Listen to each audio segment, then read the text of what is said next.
اور یہی ہماری پہچان تھی، نگاہوں کی حفاظت۔ آپ کو بتاؤں، بیت المقدس کی جب چابی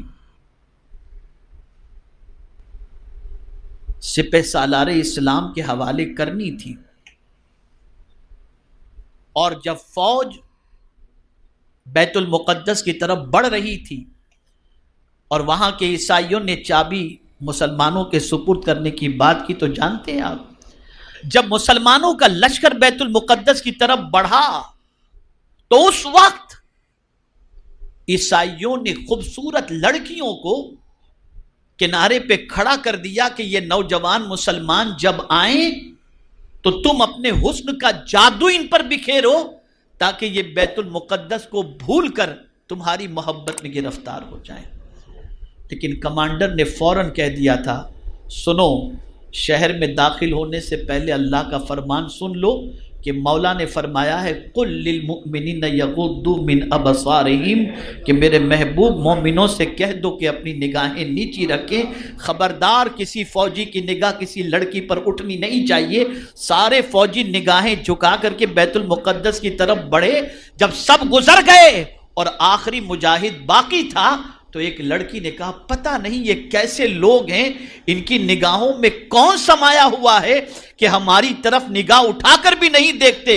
تو نوجوان مجاہد رکا اور نگاہیں نیچی کر کے اس نے کہا، جس کی نگاہوں میں مصطفیٰ کا جلوہ ہو وہ کسی لڑکی پر اپنے ایمان کو بیچا نہیں کرتا۔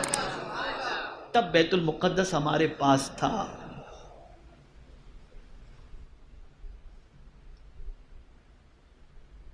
آج کہاں ہیں ہم؟ اپنے آپ کو روزانہ دل کی عدالت میں پیش کرو اور غور کرو ہم کہاں کھڑے ہیں، ہماری کیفیت کیا ہے، ہم گناہوں کے کتنے دلدادہ ہیں اور گناہوں کے کتنے شوقین ہیں۔ آج ہماری قوم کی نوجوان نسل، اللہ رحم و کرم فرمائے، ڈرگز، شراب، جوا، ایزی منی کے لیے پتہ نہیں کون کون سی حرکتیں اور کون کون سے کام کرتے ہوئے دکھائی دیتے ہیں۔ آپ ذرا سوچو، کیا یہ قوم مسلم کی آئیڈینٹی ہے؟ کیا یہ قوم مسلم کی پہچان ہے؟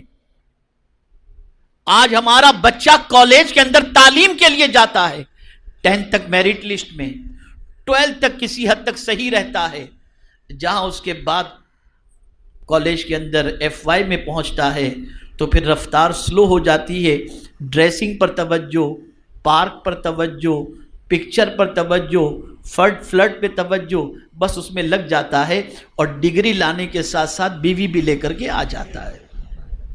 کیا یہ سچ نہیں؟ یہ مسکرانے کی بات نہیں ہے۔ جس قوم کی عورتوں کا حال یہ ہو کہ سگنل پر بھیک مانگ رہی ہوں، اس قوم کا اگر نوجوان آوارہ گردی کرے اور اپنی قوم کی بچیوں کو صحیح طور پر عزت کی زندگی نہ دے سکے، اس قوم کے لیے دنیا میں کہاں سے عزت ہوگی؟ آپ مجھے بتائیے۔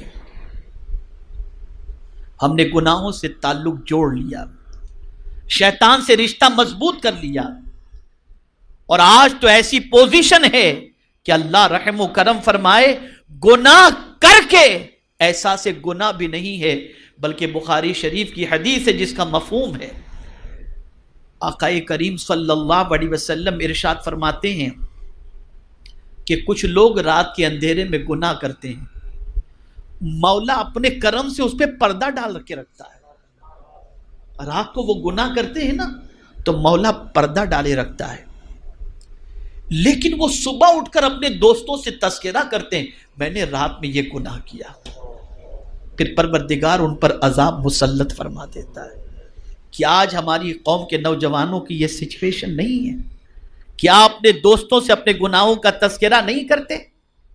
اے رسول اعظم صلی اللہ تعالی علیہ وسلم کے دیوانوں، ہمیں اگر آج تباہی اور بربادی کے دانے پر کسی چیز نے پہنچایا ہے تو وہ گناہ نے پہنچایا ہے۔ اور سن لو، اگر آپ یہ چاہتے ہو کہ اللہ مصیبتوں کے بادل دور فرما دے اور پریشانیوں کے دلدل سے نکال دے، اگر آپ اوراد و وظائف نہیں کرتے، کوئی بات نہیں، گناہ سے زیادہ بچو، اللہ مصیبتوں کو دور فرما دے گا، پھر کوئی بھی عزت عطا فرما دے گا، پھر کھویا ہوا وقار عطا فرما دے گا۔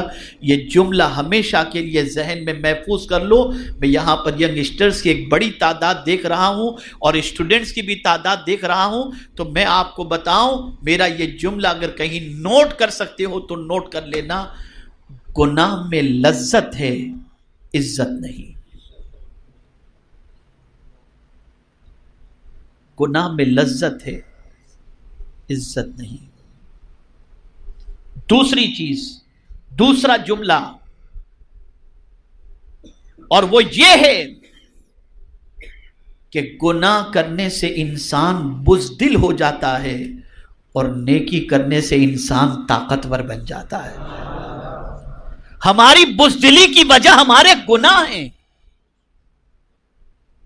اولیاء کرام علیہم الرضوان خود غریب نواز ہندوستان کی سرزمین پر تشریف لائے، کوئی فوج نہیں، لیکن اتنی طاقت، اتنی دھمک کہ کوئی اٹھانے کی جسارت نہیں کر سکتا۔ کیا چیز تھی یہ طاقت؟ کہاں سے آئی؟ کیا اسلحے لے کر آئے تھے؟ ٹمبم لے کر آئے تھے؟ فوج لے کر آئے تھے؟ نہیں، وہ نیکی کی طاقت تھی اور اپنے رب پر کامل بھروسہ تھا کہ میرے کریم نے فرمایا ان تنصروا اللہ ینصرکم، اگر تم اللہ کے دین کی مدد کرو گے اللہ تمہاری مدد کرے گا۔